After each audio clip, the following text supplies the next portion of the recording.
being a former catcher on the other side, I mean, looking at the job that Cal Raleigh's done, obviously last night a setback for them, but he's still able to hit the ball out of the park. I think for people that maybe don't understand, we've talked about it so much this year, but what he's managed to do and to continue it into the postseason, have you ever seen anything like this?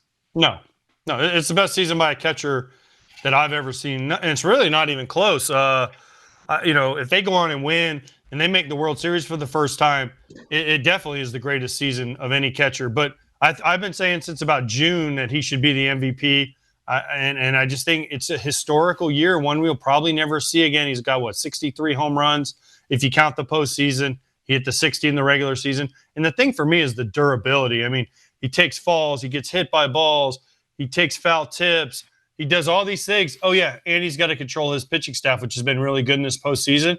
He's an unbelievable player with an unbelievable resume this year. I hope he wins the MVP. Not a slight on Aaron Judge, but I hope he does just because of the year he's had, which we'll probably never see again. I mean, if the Dodgers continue to play this way, does anyone have a chance of keeping it competitive with them, or is this just what we always saw with the amount of money they put in this roster?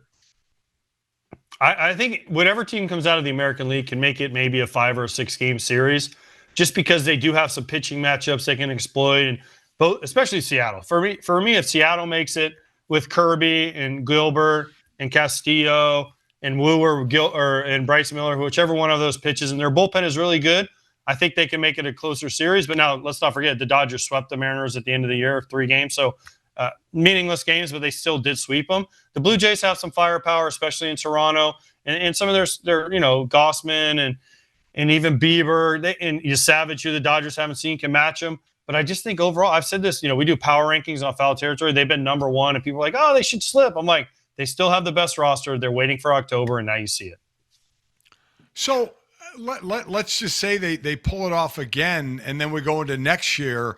How, kind of like talking with the Kansas City Chiefs continuing to go to the Super Bowl, how long is the Dodgers window open? As long as they have the best players in the game at a lot of positions. I mean, listen, Freddie and Mookie are getting a little bit older, but Yamamoto's kind of in his prime. Blake Snell has looked really good. Glasnow's kind of in his prime if he stays healthy. They have Roki Sasaki. What's he going to be? I mean, they still have it. Will Smith is in his prime. Teoscar hasn't shown that many signs of slipping. They have guys that can just do this for a couple more years. Now, will they win every year? I'm not saying that, but they definitely could go back to back. And I thought the Phillies and the Dodgers, honestly, were kind of the World Series, because I thought those were the best 2 teams in baseball at the end of the year, and the Dodgers dispatched them pretty easily. So what's their window? I don't know. Are you guys tired of seeing the Chiefs in the Super Bowl every year yet? Yeah. Oh, you know what? Listen, we haven't seen this for a while. We know it's the longest drought in the 4 majors without a repeat champion. It was the Yankees at the end of the 20th century that managed to pull this off. And listen, they were vilified for a long time, and it feels like the Dodgers are kind of trending in that direction. AJ, this is a sport where better than all of us, but parity's so baked into the model, these long series and long season, that to have a team like that dominate, especially with that dollar amount attached to them, it makes for an easy villain in the sport, but maybe sometimes that's good. I agree. More people will tune in to watch a team get beat than they almost will to win. To root against people. You guys know this. You guys went to Notre Dame. You know everyone hates Notre Dame, right? So more people. I'm sorry. I'm one of them. Yeah. Right? I mean, I lived in Chicago for 8 years. Everyone I know there was a Notre Dame fan. They never went to a game. I'm like, you've never even been to a game. You can't be a fan. But we'll talk about that later. Okay. So, but you know what it's like. More people tune in a lot of times to watch the great team possibly lose. They want to see an upset. They want to see the guy who's on their high horse get knocked off. And that's kind of where we're at with the Dodgers right now. People will tune in to see them lose. The Chiefs, right? As much as Travis Kelce and Patrick Mahomes and all these Chiefs, Andy Reid, they're in every commercial. And people are tired of, they're like, gosh, can we get somebody else? But if they keep winning, they keep getting the commercials. I got one more question for y'all. So My daughter went to Mississippi State her freshman year. She played volleyball. She now transferred to Florida. She gave up volleyball. She's just at Florida. Well, she has friends on the football team, okay? Well, Mississippi State, as you guys know, plays at Florida this weekend, okay? Ooh.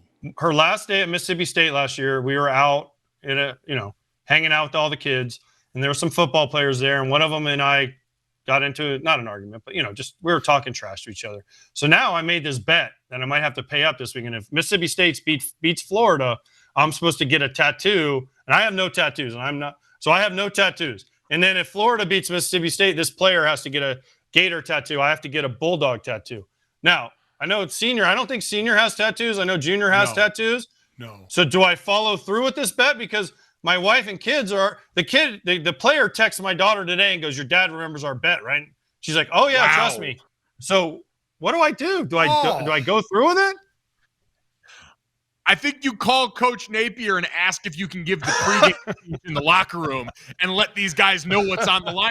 That being said, of all the tattoos that you could get, Bulldog, while it's for a mascot of a school you don't root for, not the worst one. Like I've seen a lot, and Dad, we've seen a lot of like fantasy football bets where people have to get wild stuff tattooed on them. So a Bulldog actually feels like it might not be the worst thing in the world. I'm just amazed. Yeah, I don't have tattoos, and I would never, ever make a bet that included a tattoo.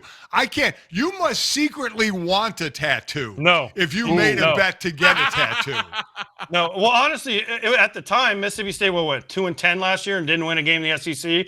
Florida was coming off their way they ended the year, and they're riding high. And this guy's like, oh, DJ Lagway, he's not any good. And I'm like, oh, let's make a bet. And then he came up with this. And, as the older, wiser, more mature person in this back and forth, I'm like, oh, yeah, sure. Haha. He'll never remember. Well, about a month ago, I was with my daughter. The player FaceTimes her while I'm with her. And she's like, oh, I'm with my dad. Boom. Oh, and he's like, you remember our bet? And I was like, what bet? He's like, you know what bet? And then again, it started. So I am going to go on the field pregame this weekend in Gainesville, and I'm going to talk to him and maybe talk to him and, see what happens. But I'm praying that Florida wins this weekend. Wow. All right. Well, now you're going to be